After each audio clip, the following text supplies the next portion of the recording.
Isa doon sa mga inaabangan trades na baka matuloy na agad ay itong paglipat ni Stephen Holt dito sa Barangay Ginebra. Alam natin lahat na itong si Stephen Holt ever since nung madrap yan ng Terra Firma ay understood na ng lahat na hindi naman yan magtatagal doon. At eventually ay mapupunta rin yan dito sa either SMB or Ginebra. Ngayon mukhang matunog na baka sa Ginebra siya mapunta dahil baka daw itong si Wami Tiongson. Yan naman ang kunin ng San Miguel Beer.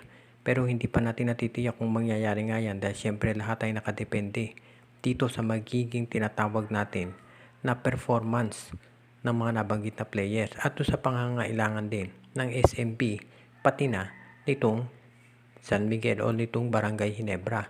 Sa ngayon daw mukhang itong Ginebra mas kailangan nila si Stephen Holt at handa na silang ibigay itong si Stanley Pringle na kapalit. Syempre si Pringle matanda na at hindi na katulad nung dati ang laro. Kaya mas maganda na makuha nila itong si Stephen Holt para pumalit sa kanya. Kung sakaling mangyari yan, itong si Stephen Holt yan ang magiging magandang kapalit talaga nitong si Stanley Pringle dahil pinagkukumpara nga yung kanilang laro.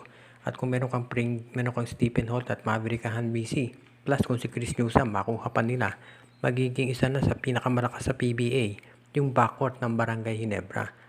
Ngayon, hindi pa natin natitiyak kung kailan mangyayari ang deal na ito. Pero asahan natin na sa lalo't madaling panahon, lalo na at hindi pa sigurado kung kailan makababalik itong si Scottie Thompson. At kung makabalik man si Scottie, hindi rin natin nasisiguro kung ito ay tinatawag natin na magiging 100% kaagad-agad.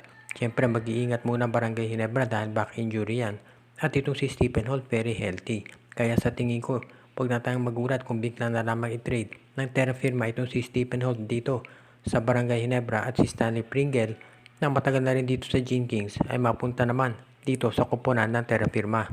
Itong Magnolia Chicken Templados ngayon ay patuloy dito sa pag-adjust ng kanilang lineup, lalo na kung nakikita nila yung posibilidad na sila ay magkaroon ng tsansa na manalo dito sa Philippine Cup. Sabihin na natin na medyo okay na yung kanilang lineup ngayon pero meron silang mga players na hindi nagagamit na pwede na nilang i-trade at kabilang dyan itong si Jackson Corpus at si David Morel. Alam natin lahat na itong si Corpus ay dati two-way player yan na magaling ang nilalaro para dito sa Terra Firma. Pero nung napunta dito sa Magnolia, medyo nabawasan siya ng minuto dahil maraming mga wing players itong si Coach Chito Victolero. At of course, alam natin lalong nadagdagan niya sa pagpasok nito si Morel. Pero si Morel mismo hindi nagagamit. At dahil dito maraming naniniwala na baka itong si Morel at itong si Jackson Corpus ay hindi rin magtagal dito sa Magnolia. Ang tanong na lamang ay kung saan sila mapupunta. Kung trade value pag-uusapan, mababa ang trade value ng nabanggit na dalawang players dahil sila ay hindi nagagamit. Pero kung isasama yung ibang players ng Magnolia, baka sakali na lalong gumanda yung makukuhang kapalit nitong si Coach Victolero. Siyempre nakadepende rin yan kung at sino ba ang gusto niya. Dahil kung titignan naman, solid na yung lineup talaga nitong Magnolia Chicken Templados. Ang iniintay na lang nila ay yung isa pang scorer katulad nito si Arvin Tolentino at baka sakali na gamitin dito si Corpus at si Morel para pang trade.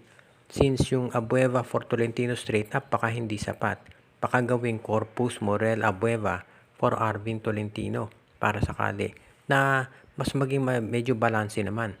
Pero hindi pa natin natitiyak kung ngayon conference ito mangyayari dahil mukhang itong si Arvin Tolentino ay parang hindi pa masyadong gustong pakawalan ng Northport. Siyempre lahat ng yan nakadepende dito sa SMC.